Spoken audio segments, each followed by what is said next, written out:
I kind of blamed myself a lot because I felt like with the work that I did, and I don't know, maybe I made him vulnerable where he felt like he could just help people, whatever. I just feel like that maybe if I had took him in another direction, I don't know.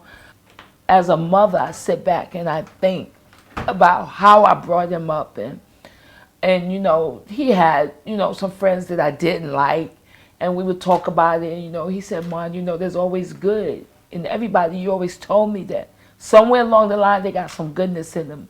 And I don't know. I just feel like maybe I got my child killed.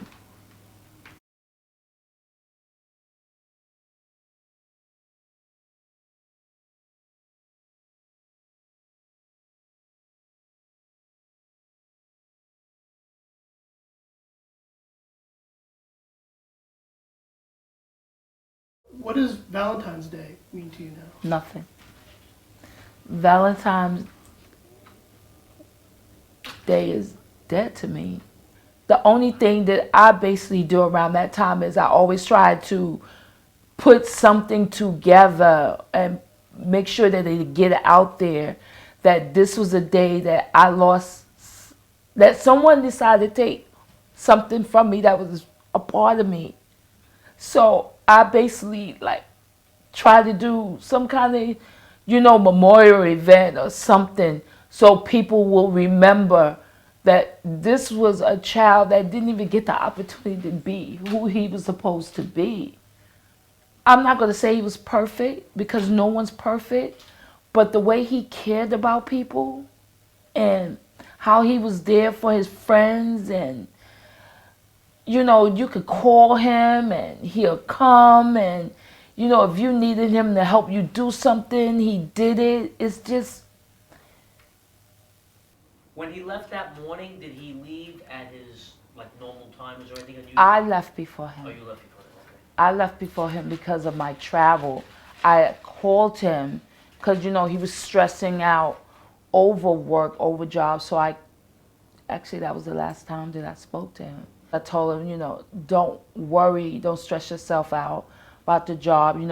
Whatever bills you have, mommy will help, and, I got your back. And, he said, I'm so glad that you called me and we had this conversation. He said, and I'll see you for lunch.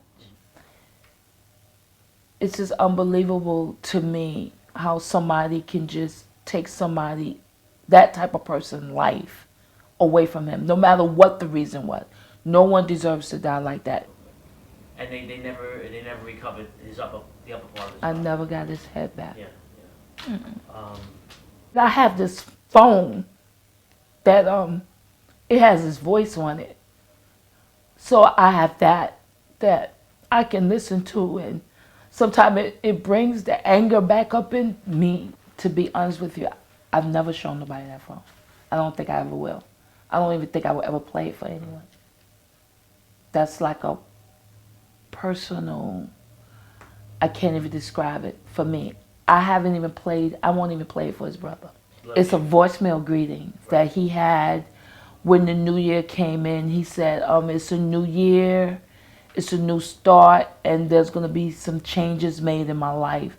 So if you should happen to call my number and you can't reach me, you're one of the things that's been changed. It makes me determined, if it takes the last breath that I have, I need closure. It used to be a time where I wanted to know why, but now I'm to the point where I don't want to know why. I just want who did this to get what they're supposed to get. Let justice be done, and then I can kind of like move on.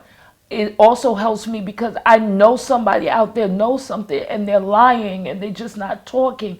And it amazes me on how you can walk around every day knowing that you know what you know and you're not saying anything.